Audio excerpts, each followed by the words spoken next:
Hi, and welcome back to Animal Liberation TV.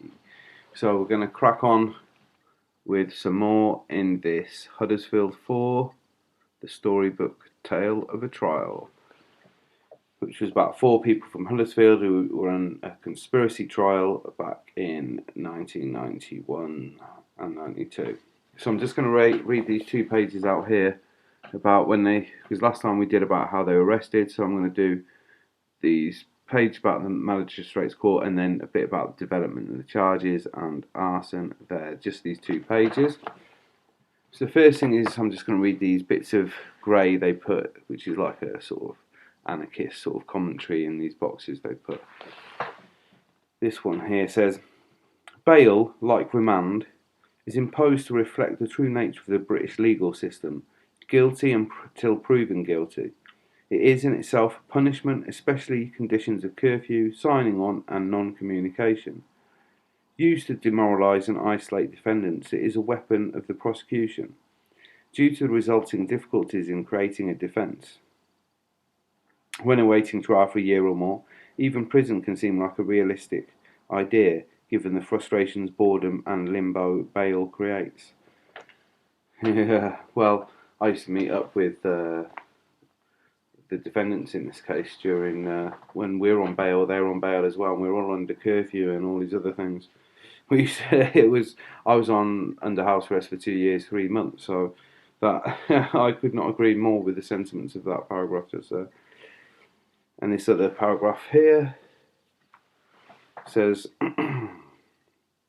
it cannot be stressed enough that talking about anything that could be seen to be illegal whilst in your home or someone else's is dangerous and should not be done, regardless of how safe a house may appear to be. They thought it was safe. Just because you're paranoid doesn't mean they're not listening to you. The message from this trial, if it's the only message that comes out, is simple. Don't talk about illegal activity in houses, on phones, in cars.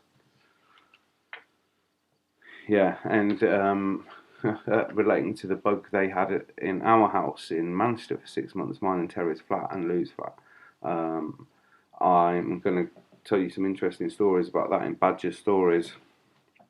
Similar sentiments again, because like I said, the operation against these Huddersfield lot was linked to the operation in Manchester against us lot, though everything was kind of interconnected.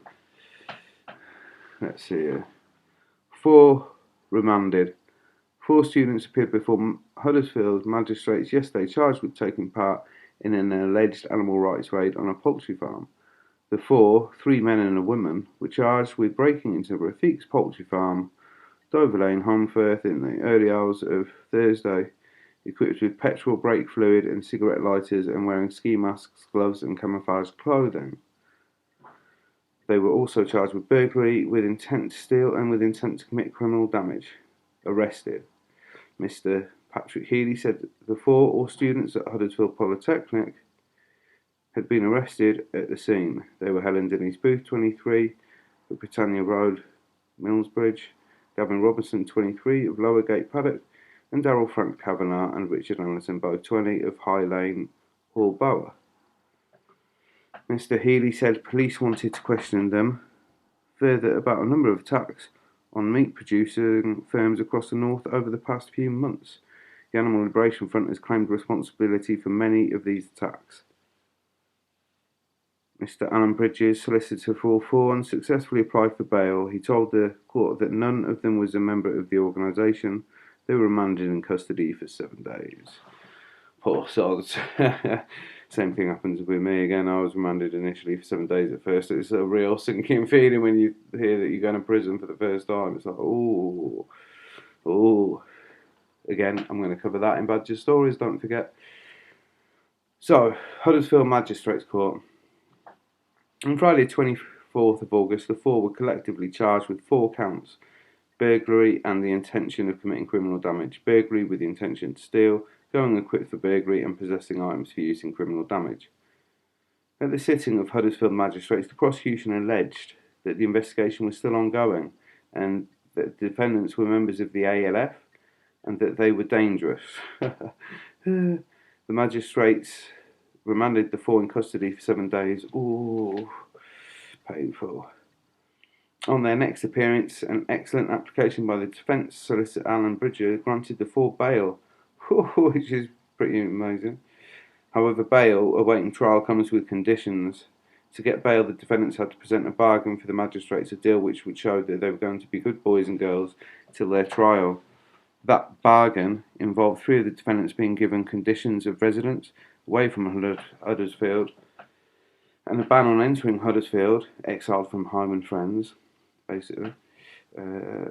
One person was allowed to remain, although had a curfew imposed. All 4 were also given conditions of non-communication, banned from speaking to or even writing to each other. Fascist bastards.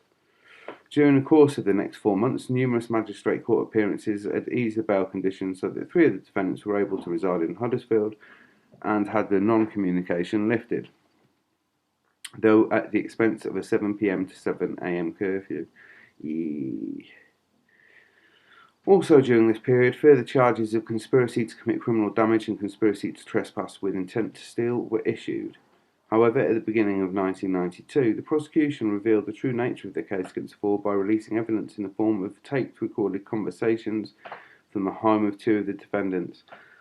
Oh, that must have been a sinking feeling when the police and the prosecution released those tapes. And that's the bit where it starts mentioning about the arson. These conversations were transcribed by 2 police officers, which, in the words of the prosecution, led to the police to believe that Rafiq's farm was to be attacked and that some form of incendiary devices would be used. This led to 3 new charges of conspiracy to cause damage by fire, conspiracy to commit criminal damage, and conspiracy to steal. It seemed apparent that the police had been bugging at least one of the defendants' houses, as it explained why the police were able to stage their ambush operation at the slaughterhouse. Clearly, the delay in producing this evidence, which would surely have guaranteed remanding the 4, was a tactical move by the police, perhaps to obtain a quick committal on guilty pleas to minor charges, or perhaps to protect ongoing operations in other areas using similar bugs, because they were still bugging the flat in Manchester till December 91, which is when these lot were on bail. Okay, and there's more to do with all of that, but I'm going to read that next time. So I hope you find that of some interest. In the meantime, as always, take care.